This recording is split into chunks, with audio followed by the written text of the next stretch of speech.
Thank you everyone for joining us today for this episode of This Ability Podcast. I'm joined today with Laynie Stevens. Laynie, thank you so much for being here today. Thank you for having me.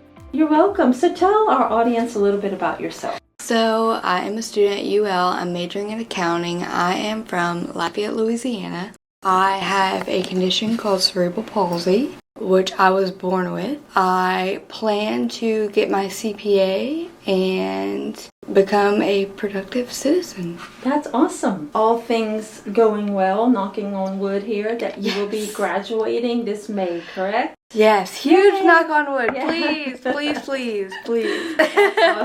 That's awesome. So I wanted to ask you if you could share your journey as a student at UL and how you've navigated college life as someone with cerebral palsy. It was very hard at first. I found the campus to not be very accessible, and there were a lot of challenges as a person with a disability, but I just had to come up with ways to get around and to do my everyday life and try to make it as normal as possible. For example, I have a scooter that I ride around campus, which makes it way easier for me to get around and do what I need to do and in a timely fashion. It's been hard, but I think I've kind of figured it out and just take it day by day and figure out what to do as the days go by. I'll talk to you a little bit more about accessibility on campus in a few minutes, so we'll definitely come back to that topic. But I did want to ask you, what inspired you to pursue a degree, who inspired you to pursue a degree in accounting? And what's been your experience like in the accounting program here at UL? Okay, so actually this is not a typical reason to be an accounting major, but it was actually my mom. When I was in high school, she was like, "You're really good at math, like you should think about it." And I'm like, "Oh." And I didn't really know what I wanted to do when I came to college, what I wanted to major in, what I wanted to do. And so I just kind of started with accounting because it sounded like a good thing to do, and I just kind of stuck it out. My experience with the program has been good. It's a very rigorous program, so it's definitely made me question my sanity at certain points in my life, but I mean, the professors are amazing, the staff is amazing, you're amazing, so it makes it all the more better to be a part of. You're also a member of Beta Alpha Psi. Yes. What's been your experience like as a member? I love Beta Alpha Psi, and it's actually because I met most of my lifelong friends, which I feel comfortable saying now, through Beta Alpha Psi, and that's just been wonderful. I was worried about making friends in college and what that was going to be like, but it gave me an outlet to find people who were also majoring in accounting, who had the same goals and interests, and kind of put us all in the same room, and then it just made it to where we're able to connect and do great things. That's awesome. And you've also been on a few conferences, correct? Yes. We have mid-year meetings, conferences, and we have annual meeting conferences. I've been to 2 mid-year meetings and 1 annual conference. The last annual conference was in Orlando, Florida. Nice. So I actually flew for the first time on a plane. That was interesting. Well, as someone who uses a chair to get around, what was that experience like for you? I'll be honest, it was stressful because I set up to do TSA cares, all that kind of stuff. Well, the morning of our flight, around 6 a.m., we're supposed to leave around 10 a.m. I get a text from our advisor, and he's like, "Hey, like our flight got canceled." And I'm like, "Oh my goodness." Yeah. So then they had to move airlines and move everything around. So it was just very stressful, and I felt like all the work that I had done to prepare, like the TSA cares and everything, kind of went out the window because we just had to get there, we just had to do what we needed to do, and so that was a little frustrating. We got it done, and I will say everyone with the airline was very nice and very sweet. My mom wanted to stay with me to just help me get through security just as long as she could and then hand me over. That was a little bit of an issue because why our flight had gotten canceled is they had some kind of technology breach, something happen. It was global or across the United States, and so they were going to print my mom a pass to where she could come and be with me, and then whenever it was time for her to leave, she could leave. Well, because the system was down, they couldn't print that. Oh my gosh. And so the lady told my mom, she was like, it's okay. She's like, just go upstairs, go to security, tell TSA that and said her name from downstairs. I can't print the pass, so you're going to have to, okay. So we were like, okay, that's fine. So we get upstairs to TSA, and they're like, the lady's like, oh, well, my mom was like, the lady downstairs told me to do this, yada yada. Well, she was like, I can't let you through if you don't have the pass. Oh my God. So then she had to go back downstairs and leave me, and I'm like almost crying because I'm like, what if we leave and I don't get to tell you bye and the plane plummets from the sky? As a person with anxiety, I'm like, She looks at me and she's like, Laynie, I'll make it back to you. I promise. And I was like, okay. And one thing about my mom is when she says something, it's gonna happen. So I'm like, love it. Hopefully they help her and everything's okay, because she's gonna make it here the easy way or the hard way. And let's hope it's not the hard way. And then, we were actually like about to board the plane, and I told my advisor, who's actually one of my professors at the time, I'm like, can we please wait? And he seemed a little frustrated, but we waited, and she got it and everything. And then actually crazy by the end of it, apparently my mom had like a meltdown when I left. Poor thing. I mean, this is probably the farthest I'd ever been from home, trying to do it by myself. Sure. And as a mom myself, she's probably worried about your accessibility getting to the other airport. Oh, she was worried and the transportation. She was worried sick. Making sure everything is accessible for you. Well, I'm about to board. I'm literally at the airplane, and a lady comes running that boarded us in, and she's like, hi, I just want to know, a man would like to give you his first class ticket. And I'm like, oh. I was like, okay. And we were actually all supposed to sit together because that's how our tickets were. But because of the last minute transfer, all of our tickets, we got what we got, and we didn't. We were scattered. And so I looked at Dr. Matt, and I'm like, I don't want to leave you guys. And he's like, well, we're split up anyway. He was like, you really should and so I'm like, I felt so bad, but I'm like, okay, I'll do it. And so that was my first time ever flying. I got to fly first because I was, we're about to take off, and the tears started flowing. I'm like, oh my God, I'm on an airplane. Oh my God. And the flight attendant, poor thing, she saw me and she's like to me, are you okay? And I'm like, yes, I'm okay. But I was like, please, can you find the guy? I didn't know who he was. I'm like, please, I want to tell him thank you. And I ended up finding him when he got off, and he was like, did you have, I was like, I had a great time. Thank you so much. So that was a really amazing experience. And then, I don't know, I do look young for my age. You do, yes. And so, I don't know if it was... you still are young. I am. Yeah. But when I say young, I mean 12-year-old status. And so, we get to, our layover was in Houston, we get to Houston, and the flight attendant's like, the pilot would like to see you. And I'm like, okay. Am I in trouble? I was like, okay. And I got to go in the cockpit and take pictures and do the whole thing. It was fabulous, but the funny part was they thought both of my professors were my parents. We had a layover, and they were like, oh, but mom and dad, come take a picture. And both of my professors were like, no, it's okay. We really have a flight to catch. And then when we left, my professors were like, I wanted to tell them that we weren't your parents, but then we were kind of in a rush. So that was, but yeah, it ended up okay, but it was stressful. If you've ever done, I don't know if you've ever done TSA cares, but not yet, they call you and they ask you, are you traveling? Where are you traveling to? Are your flights? Are you traveling by yourself? Are you traveling with someone? So I answered all of that was covered, and so it was just a little frustrated. And then actually my mom told me, but when I got on the plane, she stayed to watch me take off, and she goes, wait, the lady at the front desk for the airline, she goes, wait, what was her name? And my mom said her name, and she's like, I thought I saw her, and she pulled up my TSA cares after the fact. So she's like, I'm so sorry, but she's like, I remember seeing it, and then just, it's a lot going on in an airport. You got things you gotta do, so, but it ended up working out. Actually interested in flying by myself, but I'm a little nervous because I just don't know. I think you can do it, Laynie. Thank you. I know thank you.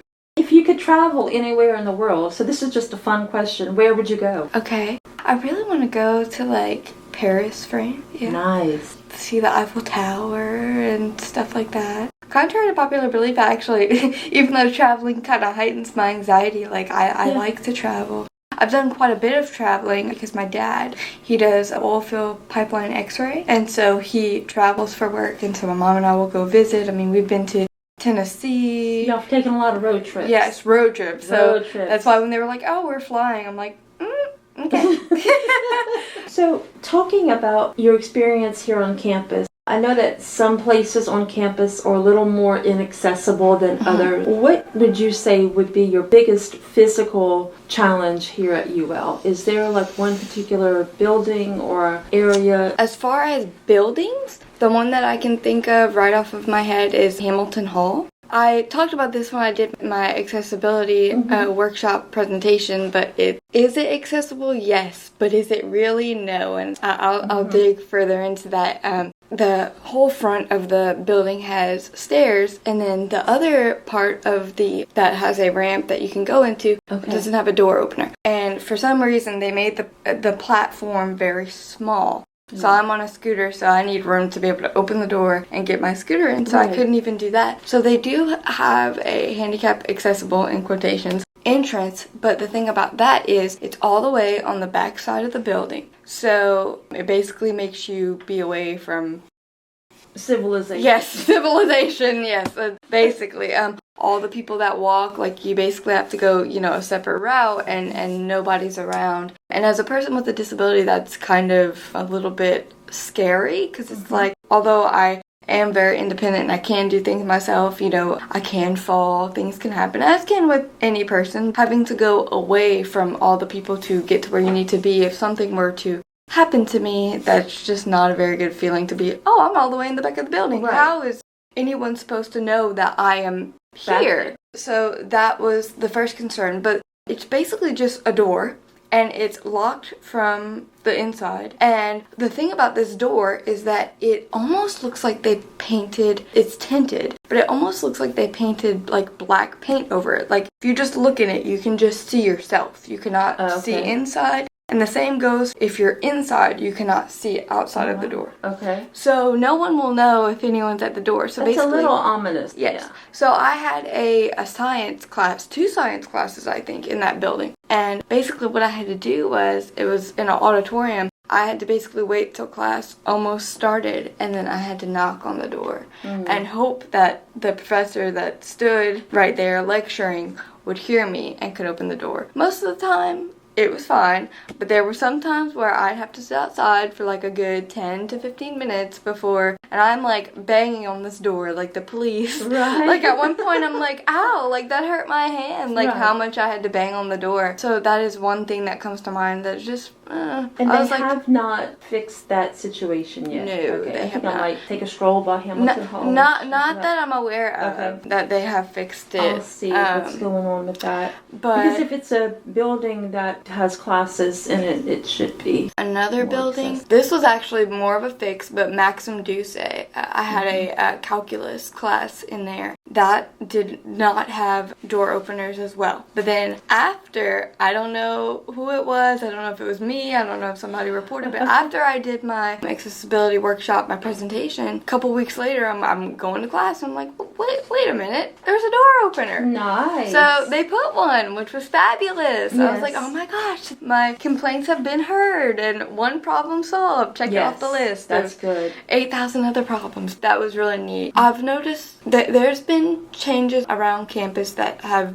been in my favor, which I appreciate. Good. And some of them I haven't even complained about, or at least to anyone I thought that could make the change to make something happen, but then it's changed. So I don't know how they're getting if they're aware, if it's my complaints, or if someone's just seeing that the struggles I have on campus and they're just like, oh, that's not right, and telling someone to fix it. Yes, or I don't know, but however it's getting fixed, that's just lovely. That's good. But I'm glad to hear it. Well, we'll see if we can get on Hamilton Hall. Have you had any physical barriers outside of the UL campus? Some of it is the city, and when I say that, I mean, I'm finding handicap parking is becoming further and and further away from the entrance, where handicap parking is actually supposed to be closer to the entrance. Yeah. That's an issue. What I've found a lot with shopping centers is they don't put, which I understand it can be redundant, they don't put ramps in front of every business. What I've found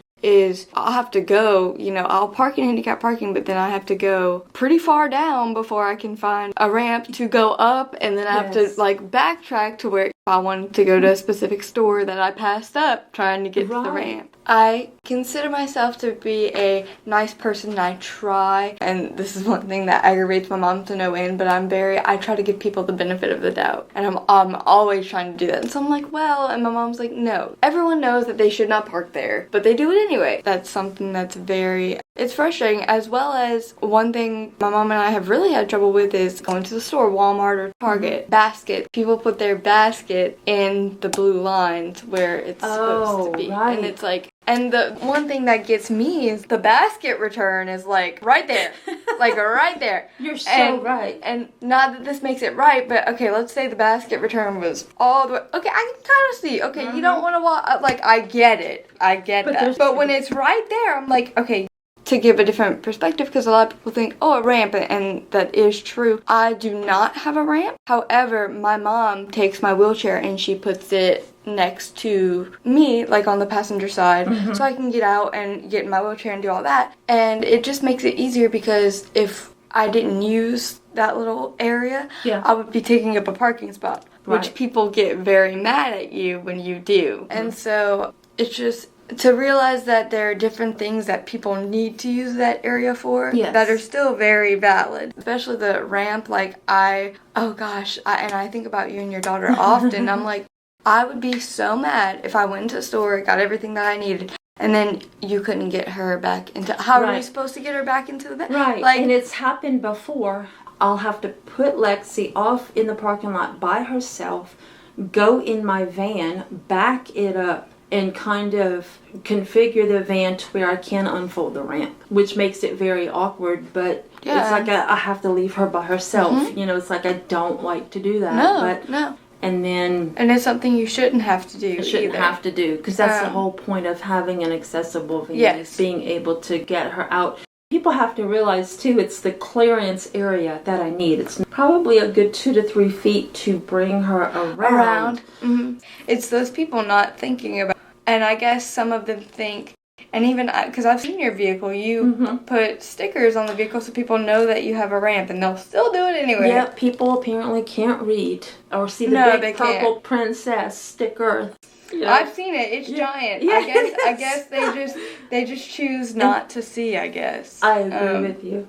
And something else we had talked about a while back, I remember you telling me about, even like the display of merchandise within a store. Sometimes it's difficult to get around that. So it's definitely something I want our audience to know, is that if you have your own store, or if you go to a store that's not very accessible because of the merchandise, the way it's displayed, feel free to talk to the manager about that. Yes. Because I've done it before. I've talked to a manager before about it, because like I said, giving people the benefit of the doubt, and I'm not really a person of conflict either. Right. They have all kinds of displays in the middle of the aisle, and then it's so big that it makes it to where, I can't pass either way, so it's like I'm stuck and I have to find a way to go around, and it's even been bad enough to where, and on this particular day, I couldn't even go to one part of the store that I really wanted to go to. And my mom was like, do you want to say something? And I guess I just got a wild hair that one day, and I'm like, yeah. And so I talked to the manager about it, but yes, absolutely. And the thing that sucks about it is, when I was talking to the manager, especially when you are discussing these big companies and corporations, is it's not the manager that can control what you do with that. Sure, it is the coming down from corporate. Yes, which is actually crazy to think, like, oh, corporate tells you where to put this table, and so you can't move this table. You know what I mean? Right. And I will say, I've had people come and move stuff for me so I can do that, and that's great, and I appreciate the help, but it would just make it one step better if they didn't have to do that to begin with. And I will say this too, for those that own like a store or boutique or restaurant, if your shop is accessible, if you have it set up and displayed to where it is easy to get in and out, your business would probably be more frequented by people who have wheelchairs. So just something to consider. I told the lady too, when the manager, when I was talking to her, I'm like, you know, I had products in my hand. I'm like, I shop here. You're losing my money. You're making me not want to come here and shop here. And so that's when she was like, oh, and I'm like, yeah. Yeah. All right, let's change gears a little bit and let's talk about how you're balancing everything from your academic responsibilities, personal life, any type of advocacy work that you do for disabilities. Tell me how you manage to do all that and stay sane. It's hard. It's so hard. I'd be lying if I told you, oh, I do it and everything is perfectly fine. I probably have a breakdown probably once a week at least. And then I gather myself up and then I'm like, oh, I can do this. And then I move things around. No, it's really difficult. It's hard, especially because you mentioned about advocacy, but I'm also on the Mayor President's Committee for Citizens with Disabilities. Okay. So I do that as well. And so it's difficult, especially as someone who has anxiety and then also someone who, I'm a huge procrastinator. So, you know, when work starts piling up, I start to get overwhelmed. Sure. And it's what I do is I kind of have to prioritize, which I guess everyone does this, but prioritize at the time with what's going on. You know, if I have like 3 exams that week, then it's all about school this week. Gotta put, you know, advocacy and personal life on the back burner. And so you just kind of make adjustments as you see fit and just do the best you can. And then sometimes I've even had, you know, a test is coming up and I'm not as prepared as I'd like to be, but the world goes on and, oh, I made a C. Okay, that's okay. We continue to go forward. Yeah. And so you just kind of do what you can. And personal life, it's hard for me because I'm very much work-life balance. Like I'm huge about my free time, personal life, and all that. So one thing that does frustrate me is when I have a lot going on, you know, I have to, okay, no, this week, you know, can't go out with friends, can't do this. My mom and I do live here on campus in the dorms, so my mom will come meet me for lunch and dinner, and I'm like, okay, you know, if we're really in that crunch time, can't be doing all that. Exactly. That's something that's hard for me to do, but really it just has to do with discipline of myself to be like, okay, no, you need to be in your, you know, you need to be at the library, you need to study, there's other things you have to do, and it's hard to tell yourself, you know, I'm like, oh, well, I feel like I'm missing out, kind of. I have huge FOMO, but fear of missing out. But it's to realize, oh, okay, like, okay, we didn't get to do that this week, then we'll move it to next week. It's fine. It's okay, and the world will continue to spin. That's right. So, it does. What advice would you give to other students with disabilities who are navigating college life? It's so cliche, but don't give up. Because if you want my honest opinion, I can't believe I've made it this far. I mean, we talked about how rigorous the accounting program is. I mean, and again, assuming everything goes to plan, I'll be graduating this semester, but I have had moments where I literally, I thought I was done. I'm like, I can't go anymore. I can't do anymore. I'm tired. I just want to not do this anymore because as someone with a disability, and it's true for even those who aren't disabled, but sometimes it just feels like everything is a fight. Yeah. Even just like everyday things. And so I came to a point in my academic career, personal life, everything was just meddling together and nothing was working. And I'm just like, it just should not be this hard. Like I'm tired. And you know, I have a great support system. I have my mom and my dad and all great friends in my life. And when I tell you I was this close to dropping out and being done, like, and I feel like not many people talk about it. They just talk about the success that they have, you know, after. And it's like, no, I was a step away from being like, okay. To hear you say that, I mean, you're being honest and truthful and, you know, real. That's been days where, and probably weeks where it's been really rough, but you've managed to get through. Yeah. So congratulations. Thank you. Yes. Thank you. As you approach graduation, what are your career aspirations? And what do you plan to do with your degree in accounting? So I would like to get my CPA, Certified Public Accountant. However, I'm trying to be flexible with myself. I've been in school for a very long time. So, everybody goes to school until they graduate high school, and then I took a gap year and I had surgery on my legs and all that kind of stuff, and then I started at college during COVID, and so I've been in college for, I'm graduating, this is my 5th year. I have these aspirations, I want to do them, but I'm also trying to give myself grace that if I don't get around to doing the CPA, it's also very rigorous. It has about a 50% pass rate for the exam. So, so I'm trying to give myself grace and say, if I don't make it, that's okay. Yeah. And trying to find comfort in that, my degree still matters. Just because if I don't get the CPA, I still have my bachelor's degree in accounting, and that is enough. Because I feel nowadays, the job market is so competitive, and I feel like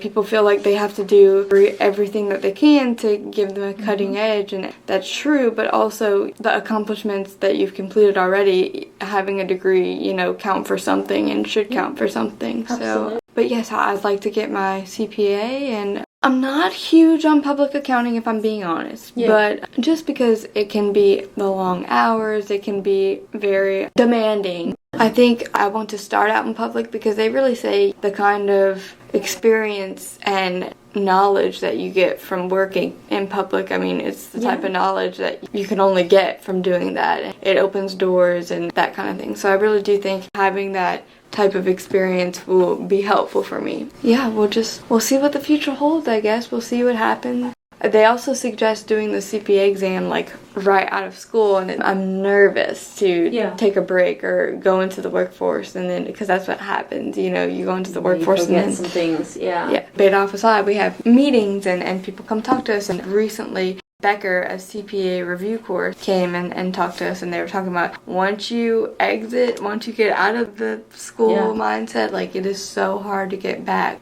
Let's talk about your CP diagnosis for a minute. Does it affect you just physically, or were there any kind of neurological delays or anything that CP affected you? As far as I'm aware, I believe that it is just physical. Okay. However, the older that I get, the more I'm starting to see things with my health come up. Something recently that has come up within the past couple of years is I started getting very tired, so tired that I could not stay awake. This started happening probably when I was in high school, junior, senior year of high school, and I just kept going because I thought, oh, you're in high school, you're staying up late, and then you're waking up early, and and then I got into college and I was falling asleep taking exams, and I'm like, this is not normal. So I went to my neurologist about it, and I don't think I really have a diagnosis other than just being excessively sleepy. But I've been put on Adderall, and that seems to be helping.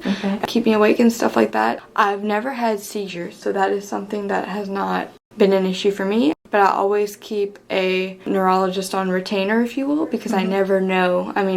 Tomorrow could happen and I could start having seizures. The other thing that I consider, I guess, to be neurological is my anxiety. I've had anxiety probably since I was about 8 years old. It's getting better now. It was rough there for a minute. And, anxiety is normal. Sometimes I wonder if the anxiety is just because I have so much on my plate. I'm worrying about regular things that normal, non-disabled kids and people worry about. And then I'm worrying about things that normal, non-disabled people don't have to worry about. So it just kind of piles up. Or if that anxiety aspect is part of a psychological or neurological thing of that could be a part of my brain that's damaged that causes the anxiety and things like that. So it's just kind of working it out. Do you know what age you were diagnosed with cerebral palsy? 2. So did your parents talk to you about how it was discovered and things like that?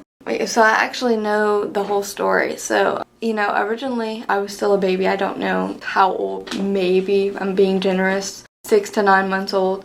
And, I couldn't sit up. I couldn't do anything like that. And so, my mom started noticing. Well, she took me to the pediatrician, and they were like, oh, we should get this looked at. I believe it was a neurologist because we used to have to travel to New Orleans, and I think it was United Way is where I was diagnosed. But one of the neurologists, my mom took me, and he literally looked at my mom and he said, oh, she can't roll over and sit up because she's obese.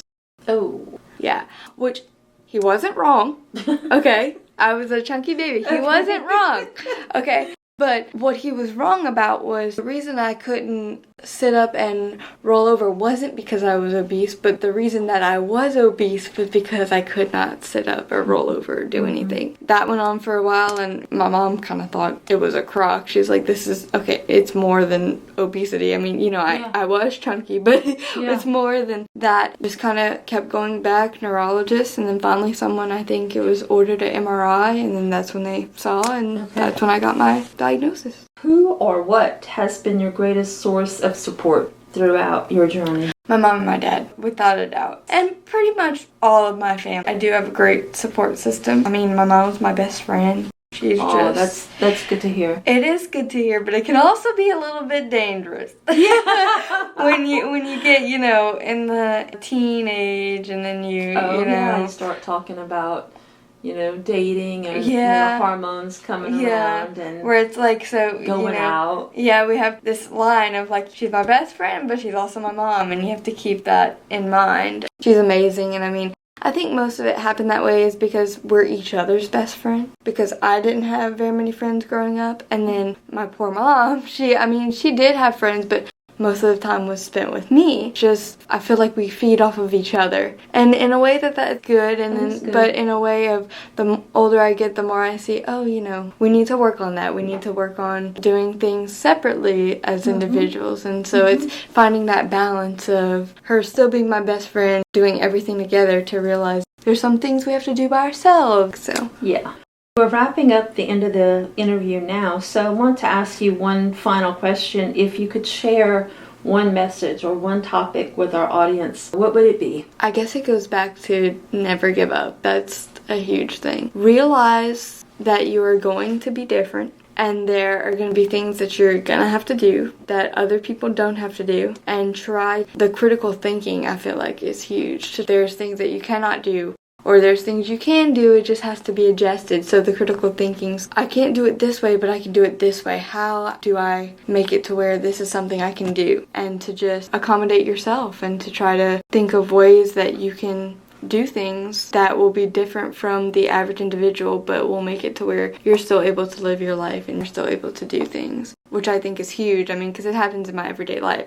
I thought about it recently, like moving out, like an apartment. You can get a handicap accessible apartment, but there are some things that you're going to have to work on. Yeah. And like one thing I've noticed, a lot of apartments have microwaves that are like high up. Like, I don't know whose idea that was, but that's not very handicap accessible. No, so to have to think, how are we going to fix that? How are we going to make it to where my apartment is accessible for me? And also you have to think of it in a way that's an apartment, for example, so you can't make very many changes to it, or at least permanent changes. Yeah. So you have to think of solutions that will be not permanent but work for you. Exactly. So it's I feel like it's very much about critical thinking. You're always trying to think of something new, how to help yourself, and how to live as a disabled person in an able-bodied world. I think that's just, don't give up and continue to work towards what you want to work towards, whether it be your independence or advocacy or whatever fits you.